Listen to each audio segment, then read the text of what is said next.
Šo trešdienu, 15. janvārī no 10:00 līdz 11:30 centra aptiekā Tukumā notika Veselības diena.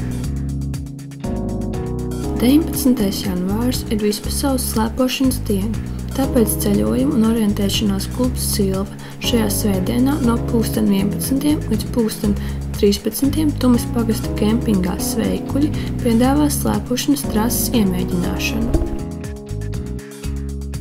Sestdien, 18. janvārī, 16:00 Tukuma pilsētas kultūras namā kopā ar tautas deju ansambli un vidējās paaudzes deju kolektīvu Svīta dejos izcilu meistaru veidoti un vadīti tautas deju kolektīvi koncertā Dančs sniegā.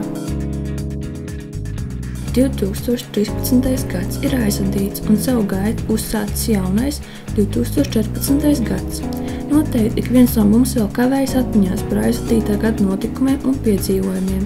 Tieši tādēļ līdz 27. janvārim ik viens iedzīvotājs ir aicināts izteikt savu viedokli par spilgtāko 2013. gada notikumu Tukuma novadā.